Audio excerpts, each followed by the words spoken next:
Hey लोगोफोर बोरै दं दिनैनि भिडियोआव जों सावरायगोन जिअग्राफिकल आइडेन्टिफिकेशन टैगआ मा आरो बेखौ सोर होयो बिनि इम्पोर्टेन्सआ मा बियो प्रिलिम्सनि पॉइंट ऑफ भिउनिफ्राय इम्पोर्टेन्ट लोगोसे मेइन्स GS3 निफ्रायबो इम्पोर्टेन्ट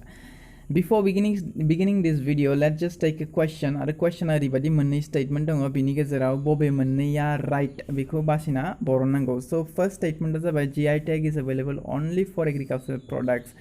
No, बे स्टेटमेंटा रंग मानो होनोबा जोंना GI टैगआ एग्रीकल्चरल प्रोडक्ट्सफोरनि थाखायल' नङा बेलेग बेलेग बुस्थुफोरनि थाखायबो होनाय जायो जेरै रसगोल्लाखौबो GI टैग होनाय जादों लोगोसे काश्मीरनि सेफ्रननोबो होनाय जादों लोगोसे रिसेंटली गोरखपुर टेराक'टानोबो होनाय जादों सेकेंड स्टेटमेंटा जाबाय GI tag is issued by the respective state government नो बे स्टेटमेंटाबो रंग मानो होनबा GI टैगखौ सेंट्रल गवर्नमेंटा होयो स्टेट गवर्नमेंटा होआ बेयाव करेक्ट आंसर बियो जाबाय neither A or nor B माने A आरो B मोननैनि गेजेराव मोनसेयाबो राइट आंसर नङा दायो जिअग्राफिकल आइडेन्टिफिकेशन टैग माने मा जों बयबो मिथिगौ टैग माने जाबाय मोनसे स्टिकार बा मोनसे वर्ड बा मोनसे नाम जानो हागौ जेरै हमनानै ला आलु बस्ता दङ बेयाव गोथां आलु दङ आरो जों बेयाव साइडआव लिरना दोनदों मोनसे स्टिकार लगायनानै जे गोथां आलु होननानै स' बे स्टिकाराबो जोंना मा जागोन मोनसे टैग जागोन थिग बिदिनो जिअग्राफिकल आइडेन्टिफिकेशन टैगआबो मा खालामो जे मोनसे बुस्थु हमना ला बे थाइजौआ बबे रायजोनिफ्राय फैदों बा मा टाइपनि थाइजौ बेखौ देखायो बेयो जाबाय जोंना जिअग्राफिकल आइडेन्टिफिकेशन टैग लोगोफोर जों बयबो मिथिगौ माखासे ओरैबायदि बुस्थु दङ जि बुस्थुफोरखौ अनलि माखासे जायगायावल' मोनो आरो बे जायगानिफ्राय फैबाल'सो बे बुस्थुफोरनि क्वालिटिया थायो सरकारा बेबायदि जिथुनिखि इउनिक बुस्थुफोर दङ जिफोर बुस्थुआ मोनसे पार्टिकुलार जिअग्राफिकल एरियायावल' मोननाय जायो बेफोरखौ जिअग्राफिकल आइडेन्टिफिकेशन टैग होनाय जायो जिअग्राफिकल आइडेन्टिफिकेशन टैगआ मोनसे सार्टिफिकेशन होयो बा सार्टिफाइ खालामो जे जिथु बुस्थुनि गोजौआव टैग होनाय जादों बे बुस्थुआव जिखिनिनिखि नांगौ क्वालिटि थानांगौ बेफोरो दंजोबो होननानै जिअग्राफिकल आइडेन्टिफिकेशन टैगखौ मानो होनाय जायो बियो जोंनि आखायाव थानाय दायो सेकेंड मोस्ट इम्पोर्टेन्ट क्वेश्चन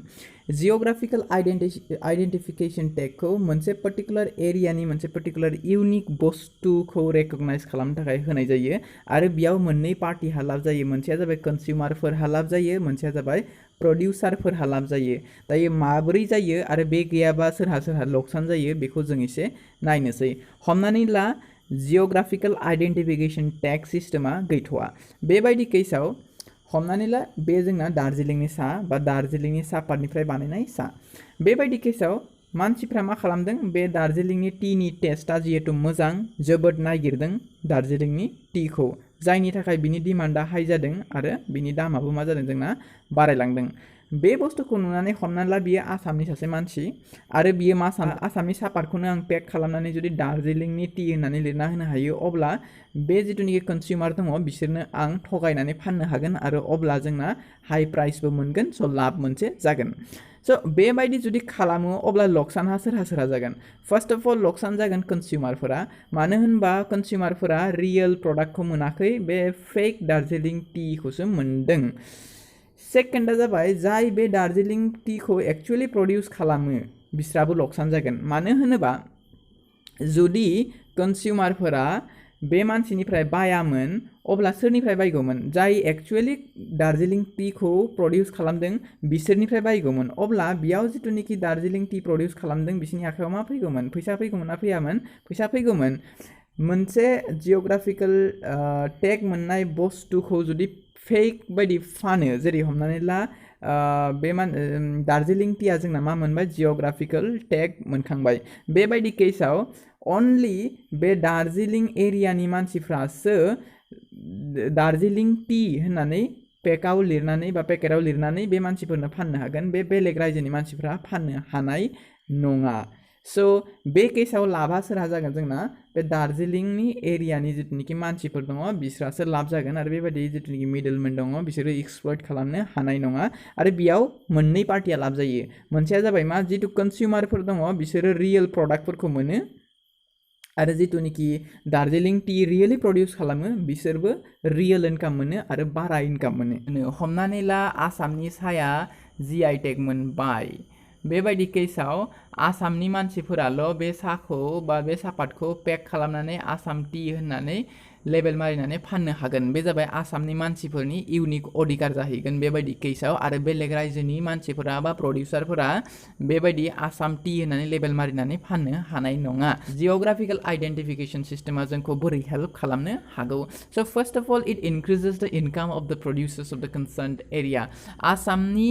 जोंनि एग्जाम्पलाव जिथु लादोंमोन जों बे पइन्टनिफ्राय नायबाबो जोंनि आसामनि जिथुनिखि लकेल प्रडिउसार दङ सानि बिसोरो जोबोद लाब जागोन मानो होनोबा जेब्ला GI टेग मोनो मोनसे बुस्थुआ बियो मा बुजायो जे बे बुस्थुआव मोनसे इउनिक क्वालिटी दङ आरो बे बुस्थुआ नेशनल आरो इन्टारनेशनल लेभेलाव हाइलाइट जायो बेबायदि केसाव मानसिया बेफोर बुस्थुखौ मोननो लुगैयो कनजिउम खालामनो लुगैयो ट्राइ खालामनो लुगैयो आरो बेबायदि खालामबा मा जागोन डिमान्डआ हाइ जागोन डिमान्डआ हाइ जाबानोथ' जोंना प्राइसआ हाइ जागोन आरो प्राइस हाइ जाबानो जोंना लकेल जिथु प्रडिउसारफोर दङ बिस्रा जोबोद लाब जागोन नेक्स्टआ जाबाय मा कन्ज्युमारफोरा फेक प्रडाक्ट्सफोरनिफ्राय बासियो मानो होनोबा जुदि GI टेग सिस्टेमा थाया अब्ला हमनानै ला जोंना वेस्ट बेंगलनि सासे दुष्ट बेपारी बेबायदि केसाव मा खालामगोन गावसिनि जिथुनिखि लकेल सापात दङ बेखौनो आसाम टि होननानैबो फाननो हानाय मानो होनोबा आसामनि साया जोबोद डिमान्डआव दङ बेबायदि केसाव जिथुनिखि जाय मानसिनो बे डिलारा फानदों बे नकलि प्रडाक्टखौ बेहाबो लकसान जागोन मानो होनबा क्वालिटी मोननाय नङा बाट फैसाबो थांगोन स' कन्ज्युमारफोराबो लाब जायो मानो होनबा बिसोरो अरिजिनेल प्रडाक्ट मोनो लोगोसे GI टेग जुदि मोनसे बुस्थुआ मोनो अब्ला बे एरियायावबो टुरिजमा बारायनायनि मोनसे पसिबिलिटी थायो जेरै हमनानै ला दार्जिलिं टि दा दार्जिलिं टिखौ बहा मोनो अबभियासलि दार्जिलिंआव मोनो दायो बेबायदि जानाय लोगो लोगो बेफोरो मा जायो नेशनल आरो इन्टारनेशनल लेभेलाव हाइलाइट जायो आरो बेलेग बेलेग जायगानिफ्राय बे साखौ टेस्ट खालामनो थाखाय लकेल एरियायाव मानसिफ्रा फैयो आरो बेबायदि फैयोबा मा जायो लकेल बिजनेस जिबिलाक दङ बेफोरो डेभेलप जायो लोगोसे मोस्ट इम्परटेन्टलि बेनो जे जिअग्राफिकेल आइडेन्टिफिकेशन टेगखौ मोननाय लोगो लोगो मोनसे पार्टिकुलार बुस्थुनि जिथुनिखि इम्परटेन्स दङ बेखौ रेकगनाइज खालामनाय जायो विच इज अ गुड थिं लोगोफोर दायो नायनोसै फै GI टेगखौ सोर इस्यु खालामो बेखौ इस्यु खालामो सेन्ट्रेल गभर्नमेन्टआ आरो बेखौ इस्यु खालामनाय जायो GI रेजिस्ट्रि होननानै मोनसे बडि दङ बिनि आन्डाराव लोगोसे GI टेगनि आन्डाराव जिथुनिखि लाइसेन्स होयो मोनसे पार्टिकुलार एरियानि मानसिफोरखौ जे बे पार्टिकुलार एरियानि जिथु बुस्थुआ GI टेग मोनदों बेखौ माने लेबेल मारिनानै फाननायनि बे जिथुनिखि लाइसेन्स दङ बियो 10 बोसोरनि थाखाय थायो आरो बेखौ 10 बोसोरनि उनाव मा खालामनांगौ जोंना खनसे रिनिउ खालामनांगौ जाहैयो अके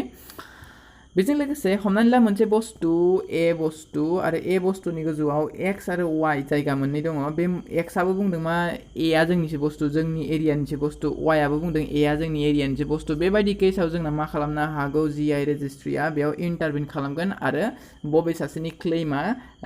ट्रु बेखौ नायनानै बे केसखौ रिजल्भ खालामगोन बेबायदि केस माब्ला जादोंमोन जोंना जों बयबो मिथिगौ रसगुल्ला अके रसगुल्लाखौ जों बयबो जायो बिनि गोजौआव मोननै रायजोआ क्लेम दंमोन ओडिशायाबो बुंदोंमोन जे रसगुल्लाया एक्चुअली जोंनिसो आरो थिग बिदिनो वेस्ट बेंगलाबो मा बुंदोंमोन गोदो गोदायनिफ्रायनो जों रसगुल्लाखौ बानायबोदों आरो जाबोदों स' रसगुल्लाया एक्चुअली जोंनिसो बुस्थु आरो वेस्ट बेंगलनि आन्डारावसो बेखौ मोननांगौ बेबायदि होनदोंमोन स' बेबायदि केसाव GI रेजिस्ट्रिया मा खालामना होदोंमोन फैनानै रसगुल्लाखौ मोननै केटेगरि खालामना होदोंमोन मोनसेया जाबाय ओडिशा केटेगरि आरो मोनसेया जाबाय वेस्ट बेंगल केटेगरि स' बेबायदि जुदि कनफ्लिक्ट थायो अब्ला GI रेजिस्ट्रिया बेखौ रिजल्भ खालामनानै होनो हागौ स' कनफ्लिक्ट रेजल्युसन जिथुनिखि मेकानिजम बियो GI रेजिस्ट्रिनि आन्डाराव दङ थेंक इउ लोगोफोर बे भिडिअखौ नायनायनि थाखाय आरो बे भिडिअआव सावरायनांगौ आरो जोबोद दंमोन बाट जिहेतु टाइमा थोआ आरो जुदि भिडिअनि टाइमाबो बारायो अब्ला कनसेन्ट्रेसन जिथु दङ बेबो खमायहैयो स' बेबायदि केसाव नेक्स्ट भिडिअ जुदि आं फिउचाराव लाबोयो GI टेगनि गोजौआव अब्ला सावरायनोसै बाखि थानाय खोथाफोरखौ आरो नोंथांमोना जुदि नटिफिकेसन मोननो लुबैयो आरो डिजिटेलि स्टाडि खालामनो लुगैयो अब्ला बिलाइ UPSC स्टाडि चेनेलखौ साबस्क्राइब खालाम प्लिज आरो बिनि उनाव नोंथांमोना जुदि PDF फर्मेटाव कन्टेन्टफोरखौ मोननो लुगैयो बा स्लाइड श'फोरखौ मोननो लुगैयो अब्ला बिलाइ UPSC स्टाडि टेलिग्राम ग्रुपखौबो जइन खालामनो हागौ बा लिंकखौ आं गाहायाव होनो हादों बे लिंकजों थांनानै जइन खालामनो हागौ thank you and don't forget to subscribe